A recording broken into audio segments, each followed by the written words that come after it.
اقرأ كتاب الله ترق جنانه. Okey, kita baca kitab Syarah Bulughul Maram. Kita masih dalam kitab Shalah Babul Azan. Babul Azan.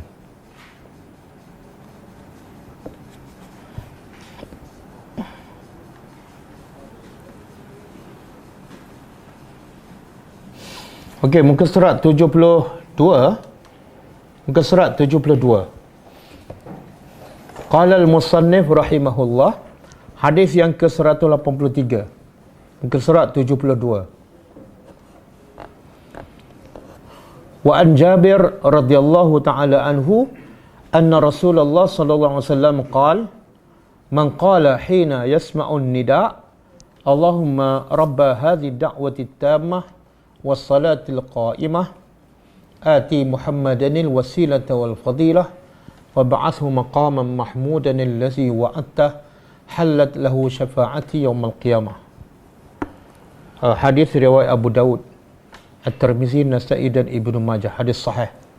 Maksudnya daripada Jabir radhiyallahu anhu bahawasanya Rasulullah SAW bersabda, sesiapa yang berdoa ketika mendengar azan dengan doa, Ya Allah, Tuhan pemilik seruan yang sempurna ini dan solat yang didirikan, ini doanya, kurniakanlah kepada Nabi Muhammad SAW wasilah dan fadilah, serta bangkitkanlah baginda di tempat yang terpuji yang engkau telah janjikan.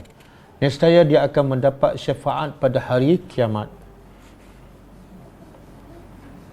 Nescaya dia akan mendapat syafaat pada hari kiamat.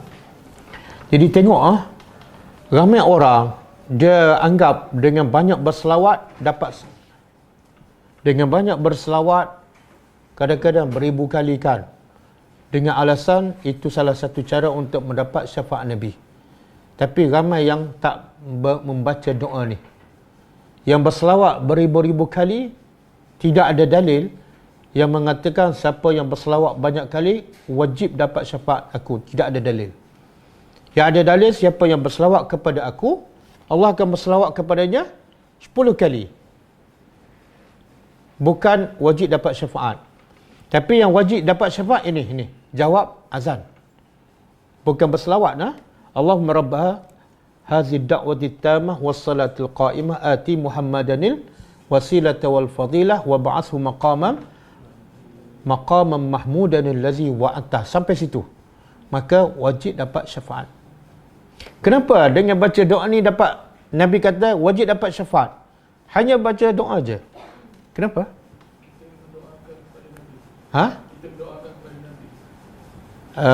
Bukan sebab itu saja. Ada sebab yang lebih besar sebenarnya. Kalau dia baca doa ni, lepas tu dia tak solat, dapat tak? Maknanya bila dia dengar azan, dia baca doa ni. Bila dia baca doa ni, dia pergi solat. Sebab itulah solat, soalan yang pertama ditanya di akhirat besok, solat ke selawat? Solat. Asasnya mesti solat. Jadi biasanya bila dia dengar azan dan jawab azan, dia baca dah. Biasa orang macam ni solat awal waktu. Kan? Betul tak? Biasa yang terlepas doa ni siapa ni? Terlepas doa lepas azan ni. Tak ada pengalaman? Biasa 5 kali sehari azan kan? Berapa kali kita sempat baca doa ni lepas azan? Dia nak jawab doa ni kena dengan azan. Azan pula live, bukan rakaman. Kan? Kalau dia buka radio, dia buka azan, dia pun lepas azan dia jawab. Tak boleh. Siapa biasa yang selalu dapat menjawab doa ni selepas azan? Siapa ni? Orang yang duduk dekat masjid, orang yang jaga solat 5 waktu, orang yang solat awal waktu. Kalau jauh daripada masjid, dia tak akan jawab lah. Nak jawab macam ni tak dengar. Betul kan? Kalau dia jenis solat lambat pun sama. Dia tak akan jawab sebab masa azan dia tak ada. Rugi tak? Makna apa? Kenapa doa ni, baca doa ni boleh? Kelebihannya dia wajibkan mendapat syafaat Nabi. Sebab dia adalah asas orang beriman. Iaitu jaga solat di awal waktu. 5 waktu berjemaah. Dan mesti dia solat berjemaah. Betul tak? Ada tak orang jawab azan tapi solat kat rumah? Ada? Ada. Apa mana jawab? PKP lain cerita. Kalau dia jawab azan, dia salat kat rumah musim PKP, okey, dia maafkan. Tapi kalau dia jawab azan, bukan musim PKP, dia salat kat rumah. Maknanya sebenar, dia belum jawab azan. Dia belum jawab azan. Sebab azan dipanggil apa? Antara seruan azan. Hayya ala salat. Apa mana? Jom solat. Jom solat. Lepas tu dia kata, jom solat. Jawab apa? La hawla wala quwwata illa billah kan. Maknanya dia jawablah. Jawab tu bukan setakat jawab di lidah, tapi jawab pergi ke masjid. Sebab tu ada satu hadis Nabi kata, sesiapa yang mendengar azan, Allah tak akan terima solatnya kalau dia solat di rumah. Di rumah. Dan kisah Abdullah bin Umi Maktum kan. Dia buta, lalu dia minta izin daripada Nabi untuk solat di rumah. Dia ada alasan dia. Alasan apa? Buta. Yang kedua, jauh. Rumahnya jauh. Yang ketiga, tak ada orang pandu dia ke masjid. Yang keempat, jalan tak elok. Jadi bahayakan. Dengan empat alasan ni, logiknya dia dibenarkan. Nabi kata, mula-mula Nabi kata, okey. Lepas tu Nabi tanya, okey, tunggu sekejap. Kamu dengar tak azan? Dengar. Maka Nabi kata, fa'ajibha. Jawablah azan. Maksud, pergi solat berjemaah di masjid. Jadi, wajib lelaki je. Perempuan untung jadi perempuan. Tapi tak akan lepas sebab suaminya lelaki. Anaknya ada anak lelaki tak lepas. Jadi kalau sebab tu, contoh Imam Ahmad Ibn Hanbal menjadi hebat sebab apa? Mak dia tu kejut dia sebelum subuh, mandikan tukar pakaian, mak dia bawa anak dia pergi ke masjid. Sebab dia anak yatim. Itu menjadikan Imam Ahmad seorang yang hebat. Sebab apa? Peranan ibu. Jadi jangan mak ni kata, alhamdulillah aku jadi wanita. Tak. Anak kamu lelaki, itu tanggungjawab kamu. Okey?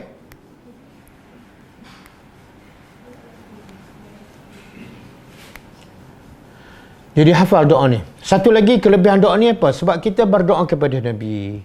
Doa apa? Doa apa kita kepada Nabi dalam doa ni? Nabi kata dalam satu hadis sahih, di syurga di syurga Firdaus. Syurga Firdaus ni syurga tertinggi. Dan di syurga tertinggi ada satu lagi tempat yang tertinggi. Dan untuk seorang sahaja. Untuk seorang je. Dan Nabi kata arju an ana fi hadzal makan. Aku harap akulah berada tempat yang seorang ni. Nama dia apa? Al-Wasilah. Jadi Nabi kata berdoalah kepada aku supaya aku dapat tempat tu. Kita tak boleh nak berebut sebab satu tempat je. Dan muka kita pun tak layak pun. Jadi kita pun doa ni. Apa dia? Ati Muhammadanil wasilah. Ya Allah, berilah pada Muhammad wasilah. Okey? Jadi insya-Allah lepas PKP ni kita harap semua berebut untuk jawab azan ni demi untuk mendapat syafaat Nabi. Siapa tak dapat syafaat Nabi, mana kelak masa depan dia di akhirat besok. Okey, kita tengok huraian dia.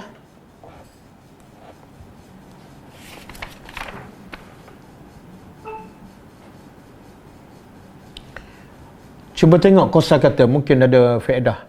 Hina yasma'un nida, ketika dia mendengar azan. Maksudnya setelah dia mendengar azan sepenuhnya, dah habis azan semua, sampai la ilaha illallah, baru baca doa ni. Allahumma berasal daripada perkataan ya Allah, yang bererti ya Allah. Rabba, Tuhan yang mencipta. Ad-da'wat tamah, maksud dia suatu seruan yang sempurna, iaitu lafaz-lafaz azan yang mengandungi kalimah takbir dan ta'zim Allah Subhanahu wa taala. Syahadah dan tauhid serta seruan kepada solat dan kejayaan. As-salatul qa'imah, solat yang akan didirikan dan ia tetap tegak, tidak akan terhapus ataupun berubah selagi bumi dan langit masih ada, atau solat yang lurus lagi sempurna. Ati Muhammadah, maksud dia berikan kepada Muhammad, iaitu anugerahkan kepada Nabi Muhammad SAW. Al-wasilah, apa makna wasilah? Wasilah iaitu kedudukan ataupun darjah yang tertinggi di syurga yang tinggi dan selayaknya diberi kepada Nabi Muhammad, sebab dia untuk satu orang sahaja. Al-fadilah, fadilah ataupun kelebihan, iaitu kelebihan pada zatnya yang sesuai dengan kedudukannya. Wa ba'athu, maksudnya dan bangkitlah baginda, iaitu bangkitkannya pada hari kiamat nanti, maqam mahmuda, kedudukan di tempat kedudukan yang terpuji. Maksudnya martabat yang lebih tinggi daripada seluruh makhluk. Termasuk dalam kedudukan yang terpuji ialah syafaat yang tinggi yang tidak akan dicapai oleh sesiapa pun, termasuk para rasul ulul azmi. Halat lahu syafaati. Apa makna halat? Iaitu berhak ataupun wajib baginya untuk memperoleh ataupun mendapat syafaat. Wajib dapat, bukan sunat dah. Tapi itulah kena dengar azan, kena jawab, kena pergi masjid, kena salat berjemaah. Syafaati, syafaatku, iaitu syafaat yang khusus dalam memberikan keputusan yang semua orang mengharapkannya. Menurut pendapat yang paling rajih, yang paling tepat, maksud syafaat di sini ialah syafaat yang agung, iaitu dimasukkan ke dalam syurga tanpa hisab. Maknanya kalau ikut pendapat ni, kita ada peluang tak untuk dapat tempat dalam syurga tanpa hisab? Ada peluang tak? Kalau ikut pendapat ni adalah, iaitu dengan cara jawab azan, baca doa ni, solat awal waktu. Maksud syafaat di sini ialah syafaat yang agung, iaitu dimasukkan ke dalam syurga tanpa hisab, ataupun diangkat darjah setiap orang yang bersesuaian dengan amalannya. Okey, fikul hadis. Sebenarnya selain pada doa ni, ada doa lain yang sepatut kita baca selepas azan. Hadis ini menganjurkan berdoa selepas azan dan menjelaskan kelebihan doa tersebut. Sesiapa yang membaca doa tersebut selepas mendengar azan dikumandangkan, maka wajib mendapat syafaat daripada Rasulullah sallallahu alaihi wasallam. Rasulullah SAW mempunyai pelbagai syafaat yang dianugerahkan Allah Subhanahu Wa Taala kepadanya. Antaranya syafaat yang membolehkan seseorang memasuki syurga tanpa hisab. Antara syafaat Nabi ialah dia boleh bagi orang tu masuk syurga tanpa hisab apa-apa. Bahkan dalam kubur pun tak ada soal jawab. Syafaat yang mampu. Yang kedua, syafaat yang mampu mengangkat darjah seseorang, termasuk syafaat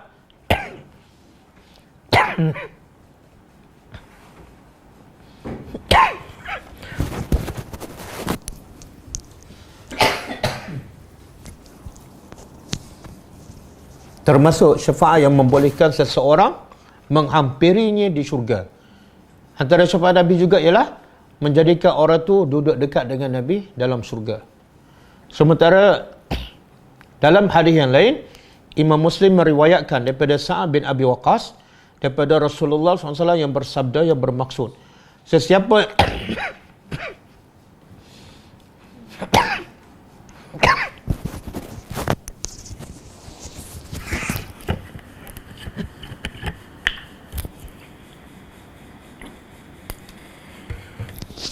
sesiapa yang mengucapkan asyhadu an la ilaha illallah wahdahu la syarikalah wa anna muhammadan abduhu wa rasuluh raditu billahi rabba wa bi muhammadin rasula wa bil islami dina.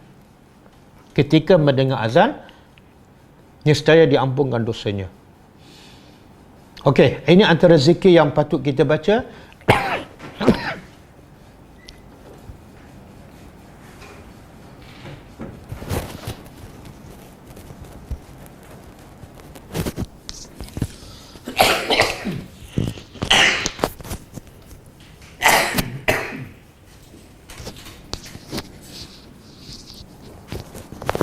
Okey. Ada dua doa di sini. Pertama, asyhadu an la ilaha illallah wahdahu la syarikalah wa anna muhammadan abduhu wa rasuluh. Yang kedua, raditu billahi rabbah wa bi muhammadin rasulah wa bil islami dina. Ada dua kan? Bila dibaca, ulama beza pendapat. Ada pendapat mengatakan kita baca asyhadu an la ilaha illallah ketika muazzin menyebut asyhadu an la ilaha illallah. Terus kita baca dua-dua ni. Boleh? Pendapat kedua, kita baca dua doa ni setelah selesai azan. Kemudian barulah kita baca Allahumma rabba hadhihi da'watit tamah wassalatil qa'imah. Okey? Yang biasa orang kita dia baca satu doa je lepas azan kan. Allahumma rabba hadhihi da'watit tamah wassalatil qa'imah. Biasa dia baca itu je. Sebenarnya yang ni pun lagi baik dan besar ganjarannya. Asyhadu an la ilaha illallah wahdahu la syarikalah wa anna Muhammadan abduhu wa rasuluh. Kemudian raditu billahi rabba wa bi Muhammadin rasula wa bil islami dina. Okey. Dalam hadis lain, Imam Muslim juga meriwayatkan daripada Abdullah bin Amr bin As bahawa beliau telah mendengar Rasulullah SAW bersabda, "Iza sami'tumul muazzin faqulu mislama yaqulu thumma sallu alayya. Fa innahu man salla alayya salatan sallallahu alaihi biha 'ashra. Thumma salu Allah li al-wasilah. Fa innaha manzilatun fil jannah la tanbaghi illa li'abdin min ibadillah. Wa arju an akuna ana huwa.